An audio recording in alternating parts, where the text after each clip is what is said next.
आज की कहानी एक ऐसे शख्स के बारे में है जिसने हिप्नोसिस यानी वशीकरण का इस्तेमाल करके एक ऐसे परफेक्ट क्राइम को अंजाम दिया जिसकी वजह से लास वेगस के कसिनोज को बहुत बड़ा नुकसान उठाना पड़ा। इसे एक परफेक्ट क्राइम इसीलिए कहा गया है क्योंकि ये शख्स फिर कभी किसी के हाथ नहीं लगा, मगर जिस औरत का इस्तेमाल उसने इस क्राइम को अंजाम देने के लिए किया वो आज भी छुपकर एक गुमनाम जिंदगी गुजार रही है। लास वेगस पुलिस के लिए आज भी ये पहेली है कि इस औरत ने इस शख्स का साथ दिया क्यों, और जब वो पुलिस को बताती है कि उसे हिप्नोटाइज किया गया था तब कोई भी इस बात पर यकीन करने को तैयार नहीं था। कहानी शुरू है 1 अक्टूबर 1993 को, जब एक कैश से भरा ट्रक सुबह 8 बजे सर्कस कसीनो की तरफ बढ़ रहा था।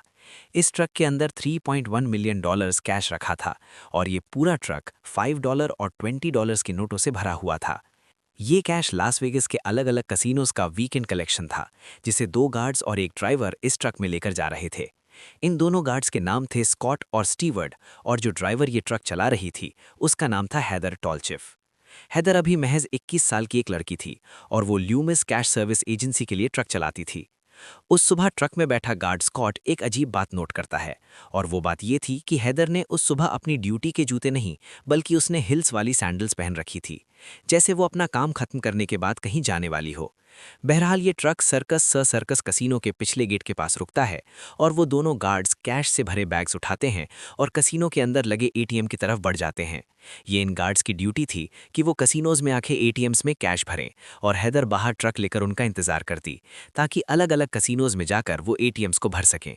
ये उनका रोज का रूटीन था जो वो रोज करते थे, मगर उस दिन कुछ अलग होने वाला था।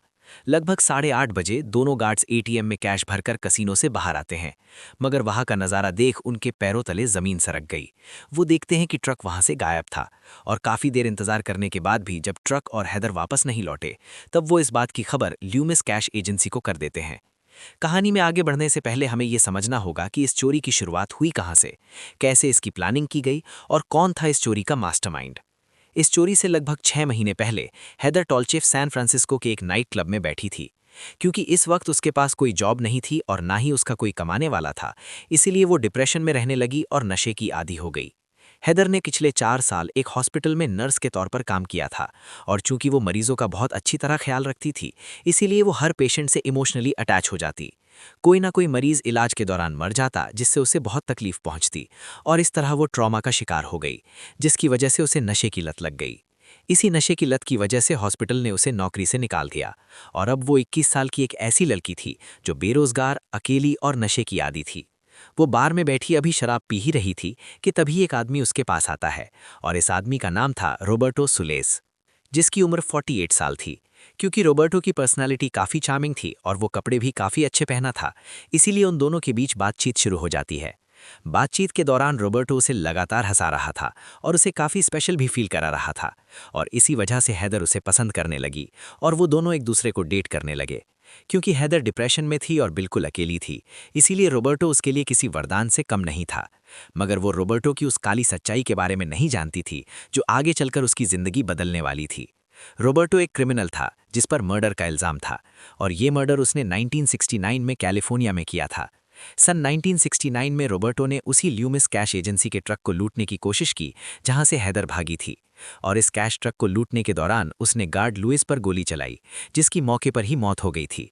इस मर्डर के बाद रॉबर्टो को फौरन गिरफ्तार कर उसे जेल भेज दिया गया, जहां वो अपनी सज़ा काटने लगा।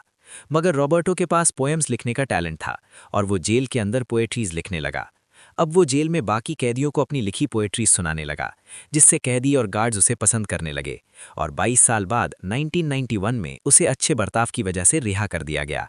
रिहा होने के 2 साल बाद यानी 1993 में उसकी हैदर से मुलाकात हुई, और इस वक्त हैदर अपनी ज़िंदगी के सबसे कमज़ोर और नाजुक दौर से गुजर रही थी, जहां उसे एक ऐसे शख्स की तलाश थी जो उसे सहारा दे सके। रॉबर्टो बहुत चालाक था और वो हैदर से यूं ही नहीं मिला था, बल्कि उसके दिमाग में एक प्लान चल रहा था जो हैदर की जिंदगी बदल कर रख देने वाला था। सन 1993 की एक दोपहर रॉबर्टो और हैदर एक फ्लैट में बैठे थे, और ये फ्लैट रॉबर्टो का था। यहाँ रॉबर्टो हैदर को टीवी पर VHS टेप्स दिखाना शुरू करता है, जिसमें कलरफुल रिंग्स लगातार घूम रहे थे, और ये टेप्स वो हैदर के सामने घंटों तक चलाता। हैदर घंटों बैठकर इन कलरफुल रिंग्स को देखती रहती, जिसकी वजह से उसकी सोचने समझने की कैपेबिलिटी कम हो गई और वो रॉबर्टो की हर बात मानने लगी, मानो जैसे उसे हिप्नोटाइज कर लिया गया हो। एक साइकियाट्रिस्ट ने तो बाद में ये भी कहा कि रॉबर्टो ने हेदर का ब्रेन वॉश कर दिया था, जिसकी वजह से वो खुद अपने फैसले नहीं ले पा रही थी और आंख मीचकर रॉबर्टो की हर बात मान रही थी, वो भी बिना कोई सवाल किए। इसी बात का फायदा उठाकर रॉबर्टो हेदर से कहता है कि अब वो मेक्सिको चलकर रहेंगे, जिसके लिए वो मान गई और फिर वो दोनों मेक्सिको में रहने लगे। 3 महीने मेक्सिको में रहने के बाद रॉबर्टो हेदर से कहता है कि अब अगला कदम उठाने का वक्त आ गया है और अब उन्हें लास वेगस चलना होगा। लास वेगस पहुंचने के बाद रॉबर्टो कसिनोज के पास एक फ्लैट रेंट पर ले लेता है और हेदर से कहता है कि वो ल्यूमिस कैश एजेंसी में जॉब के लिए अप्लाई करे, और ये वही कैश एजेंसी थी जहां से हेदर ट्रक लेकर गायब होने वाली थी। बहरहाल हेदर जॉब एप्लीकेशन फॉर्म भरती है, जिसमें वर्क एक्सपीरियंस के तौर पर वो खुद को लास वेगस के आर्ट कलेक्टर जूलियस सोफ का सिक्योरिटी गार्ड बताती है। हालांकि जूलियस एक फर्जी नाम था और ल्यूमिस कैश एजेंसी बिना इसे वेरीफाई किए हेदर को जॉब पर रख लेते हैं। अगस्त 1993 में हैदर ने कैश ट्रक के ड्राइवर के तौर पर अपनी जॉब शुरू कर दी और वो अपने काम में बहुत प्रोफेशनल और बहुत माहिर थी। धीरे धीरे उसके को-वर्कर्स उसे पसंद करने लगे और वहाँ के मैनेजमेंट को भी उस पर पूरा भरोसा हो गया और महज 1.5 महीने के अंदर ही उसका प्रमोशन भी हो गया, जिसमें वो बड़े अमाउंट्स लेकर कसिनो एटीएम्स जाने लगी। क्योंकि ये पूरा कैश ट्रक उसी की जिम्मेदारी थी, इसीलिए उसका कोई सुपरवाइजर नहीं था और वो अकेले इतने सारे कैश को हैंडल करती थी। उधर रोबर्टो इस कैश को लूटने की तैयारी कर रहा था, मगर वो ये बात जानता था कि पैसे चुराना मुश्किल काम नहीं है, बल्कि यहाँ से भागना मुश्किल है, और इसीलिए उसने एक वेयरहाउस रेंट पर लिया, जिस पर उसने आर्म्ड कार सर्विसिंग का बोर्ड लगा दिया। अब रोबर्टो एक मैप निकालता है और उसमें कुछ साइंस बनाकर हैदर से कहता है कि वो इस मैप की हर सड़क, हर टर्न और हर डिटेल को याद कर ले। बहरहाल हैदर ने बिल्कुल वैसा ही किया और उसने मैप को याद करने के साथ साथ हर टर्न और हर सड़क पर जाकर इसकी रिहर्सल भी कर ली। 1 अक्टूबर 1993 को उनका पूरा प्लान तैयार था और सुबह लगभग 7:30 बजे हैदर उड़ जाती है। रोबोटो आखिरी बार उसे सारे इंस्ट्रक्शंस देते हुए समझाता है कि वो ट्रक को सर्कस कसीनो से लेकर भागे और सीधे उस वेयरहाउस पर पहुंचे जो उसने रेंट पर लिया था, और वहीं वो उसका इंतजार करेगा। अब हैदर तैयार होकर अपना यूनिफॉर्म पहनती है और पैरों में हील्स वाली सैंडल पहनती है, मगर उसे ये बिल्कुल भी अंदाजा नहीं था कि स्कॉट इस बात को नोटिस कर लेगा। सुबह 8 बजे वो ल्यूमिस कैश डिपो पहुंचती है, जहां ट्रक में स्कॉट और दूसरे गार्ड्स कैश लोड करने लगते हैं और वो ट्रक की ड्राइवर सीट पर जाकर बैठ जाती है। ये पूरा ट्रक 33.1 मिलियन कैश से लोड किया गया और फिर वो सभी सर्कस कसीनो की तरफ निकल जाते हैं। ये उनका पहला स्टॉप था, जहां वो 8:15 पर पहुंच गए और ट्रक बैक गेट पर लगते ही स्कॉट और दूसरा गार्ड कैश से भरे बैग्स को अंदर ले जाना शुरू करते हैं। इस दौरान हैदर अंदर ड्राइवर सीट पर बैठी थी और ट्रक का इंजन अभी भी चल रहा था, मगर उसके दिमाग में एक ही बात चल रही थी कि उसके पीछे $3.1 मिलियन कैश रखा है। हालांकि हैदर को इसके बाद मेन एंट्रेंस पर जाकर गार्ड्स का इंतजार करना था, मगर इसके बजाय वो ट्रक लेकर वहां से फरार हो गई। अब वो याद किए हुए मैप के हिसाब से इस ट्रक को अलग अलग रास्तों से लेकर जा रही थी और तभी उसे आर्म्ड कार सर्विस का बोर्ड लगा वेयरहाउस दिखाई देता है। वो फौरन इस ट्रक को लेकर वेयरहाउस के अंदर चली गई, जहां रोबर्टो पहले से ही उसका इंतजार कर रहा था। ट्रक रुकते ही वो हैदर से उसकी सर्विस गन ले लेता है और उससे कहता है कि वो फटाफट ट्रक के पीछे का दरवाजा खोले।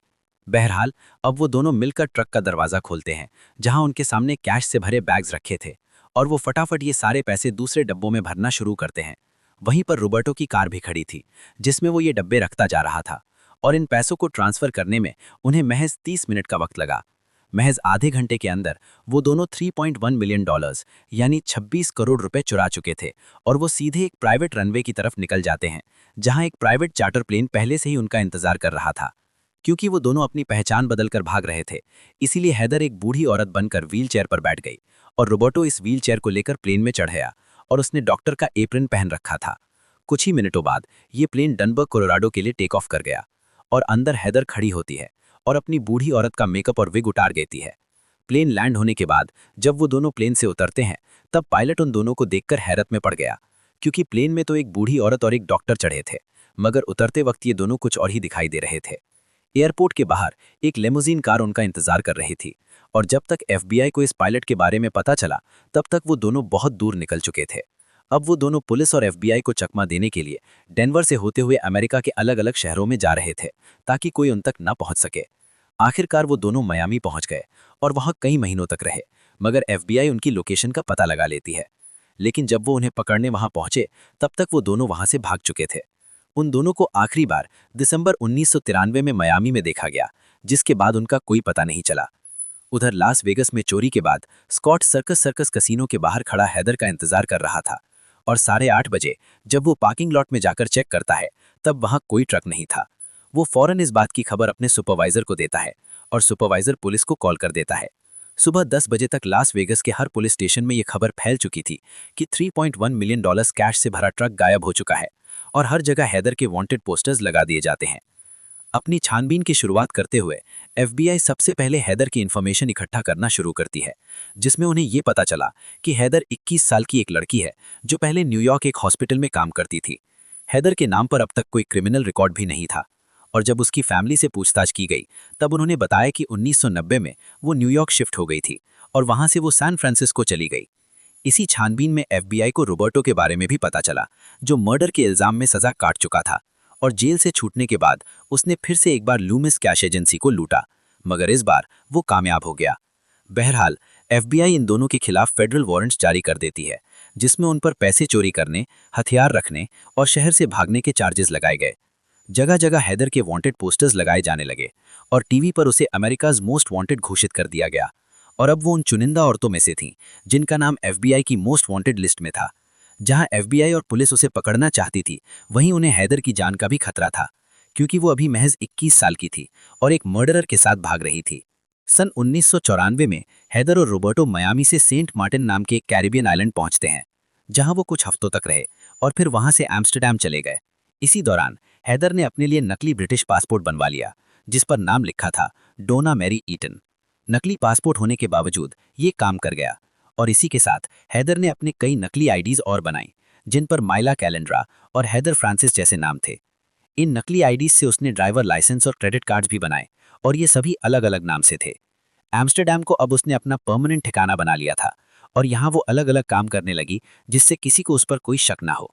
इस स्टोरी के 8 महीने बाद उसने एक बेटे को जन्म दिया, जिसका नाम उसने डिलन रखा और अब उसे लगने लगा कि वो रोबर्टो और अपने बेटे के साथ अपना घर बसा सकती है।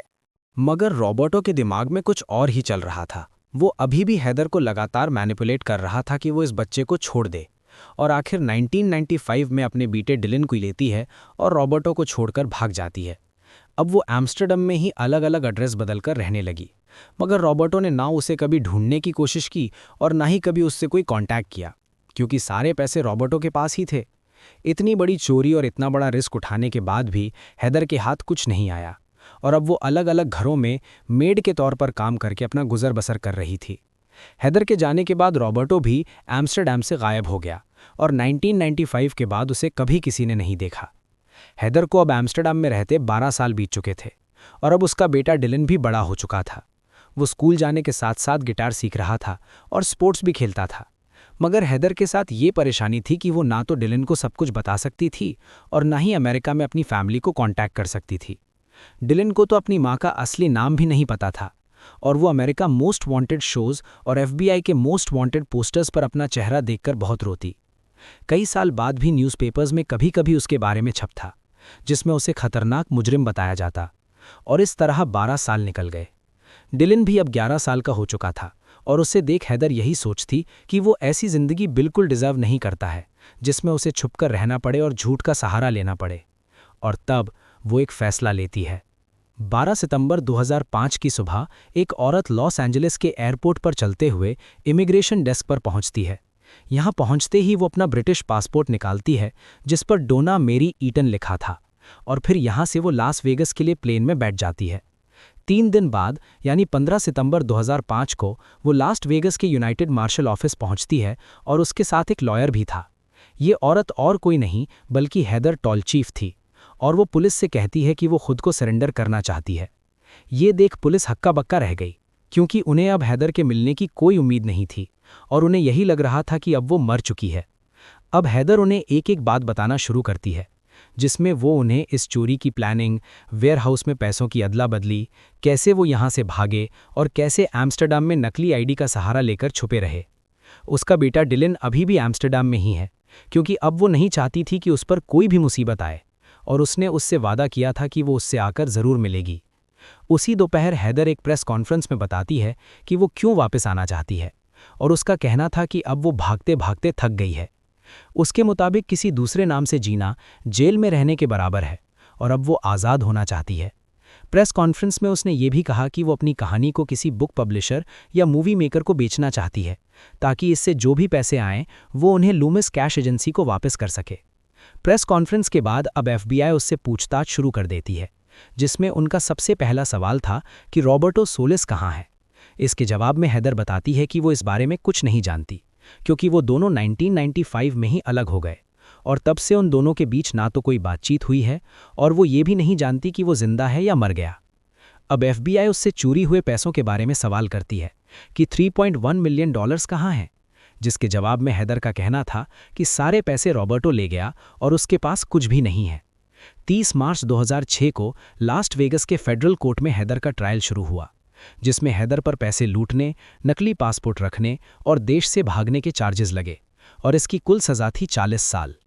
हेदर के वकील ने अपनी दलील पेश करते हुए कहा कि उसे हिप्नोटाइज करके उसका ब्रेन वॉश किया गया है, जबकि डिफेंस के वकील का कहना था कि उसने ये सब कुछ लालच में किया है। लूमिस कैश एजेंसी की एक ही मांग थी कि हेदर को सख्त से सख्त सजा दी जाए, मगर जज ने अपना फैसला सुनाते हुए हेदर को महज 5 साल 1 महीने की सजा सुनाई और $9.9 मिलियन का जुर्माना लगाया। हेदर ने बिना कोई सवाल किए अपनी सजा को एक्सेप्ट कर लिया, क्योंकि वो ये जानती थी कि सजा काटने के बाद उसे छुपना नहीं पड़ेगा और वो आज़ादी से अपनी ज़िंदगी गुजार सकेगी। ये थी कहानी एक ऐसी औरत की जिसने लास वेगस की सबसे बड़ी कैश चोरी को अंजाम दिया, वो भी बिना बंदूक और खून खराबे के। मगर उससे एक गलती हो गई और वो ये थी कि उसने गलत आदमी पर भरोसा कर लिया। 12 साल छुपने और 5 साल की सज़ा काटने के बाद आज वो आज़ाद थी, मगर अब उसकी पूरी ज़िंदगी वो पैसे चुकाने में बीतने वाली थी जो कोई और लेकर भाग गया था।